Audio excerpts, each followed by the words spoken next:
Before getting into what happened, just take a moment to subscribe to the Gentle Herb Gardening channel. This channel focuses on slow, natural methods that turn everyday waste into powerful tools for healthier soil, stronger plants, and more resilient gardens. Subscribing really helps keep these practical experiments coming, especially the ones that challenge what modern gardening products claim is, necessary.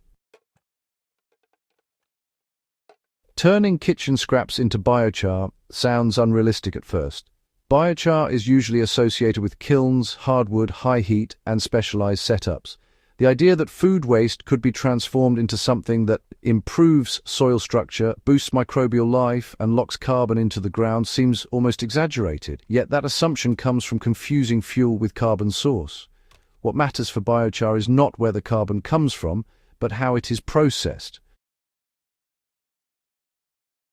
Kitchen scraps are carbon-rich once water is removed. Peels, stems, shells, fibrous vegetable waste, and even certain fruit pits contain structural carbon that survives pyrolysis. When heated in a low-oxygen environment, these scraps do not burn away completely. Instead, they reorganize into porous, stable carbon, biochar. The process began with drying. Fresh kitchen scraps contain too much moisture to char properly. They steam, rot, or ash instead of converting. By air-drying scraps over several days, sometimes longer depending on climate, their structure becomes brittle rather than wet. This step alone determines success or failure. Dry scraps char, wet scraps fail. Once dry, the scraps were heated in a controlled, oxygen-limited environment. This can be done in a lidded metal container with small vent holes, placed inside a fire or on hot coals. The goal is not flame contact, but sustained heat without free oxygen. When oxygen is limited, the material releases gases instead of combusting fully. What remains is carbon skeleton. The transformation is immediate and, honestly, quite surprising. Peels that once bent easily become feather-light and rigid. Stems fracture with a dry snap. The color shifts to deep matte black, but unlike ash, the structure remains intact. This is the visual difference between biochar and burned waste. Ash collapses, biochar holds shape. What made the results look, almost fake was the texture. Crushed between fingers, the char felt like volcanic stone rather than food waste. Under magnification, pores were visible. Thousands of microscopic cavities where water, microbes, and nutrients could later reside. This porous network is what makes biochar valuable, not its appearance. Raw biochar is not immediately plant-friendly. Fresh char is, empty carbon, and it's highly adsorptive. If placed directly into soil, it can temporarily lock up nutrients instead of releasing them. This is why charging matters. Kitchen scrap biochar was soaked in compost tea, worm casting slurry, or diluted urine for several days. During this period, nutrients and microbes colonized the pores, turning inert carbon into living soil infrastructure. Once charged, the biochar was mixed into tired garden soil. The change was not subtle. Water behavior improved almost immediately. Instead of pooling or running off, moisture soaked in and stayed longer. Soil that previously crusted after drying remained crumbly.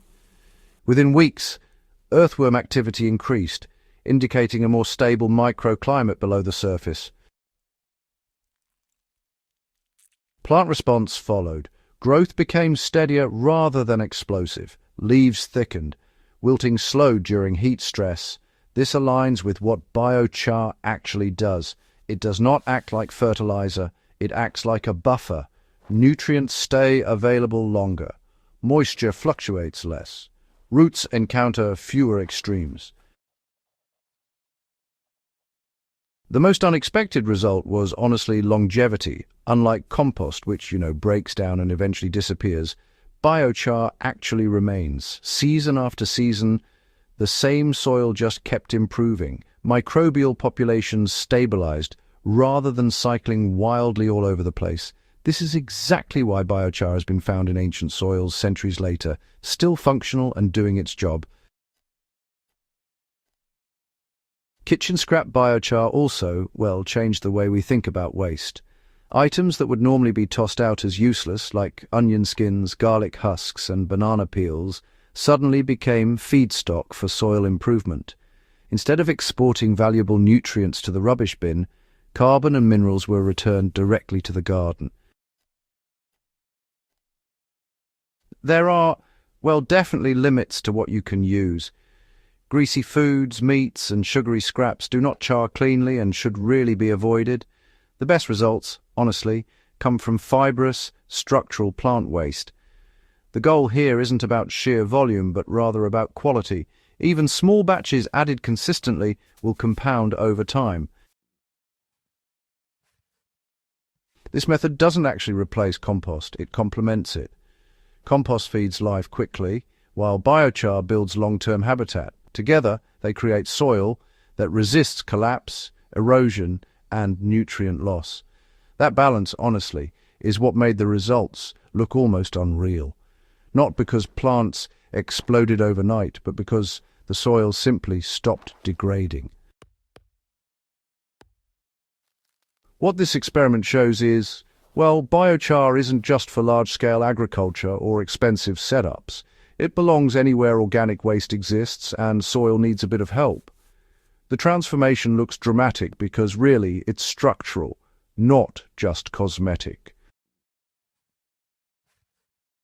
For more experiments like this, quiet, effective, and rooted in natural processes, stay connected with gentle herb gardening.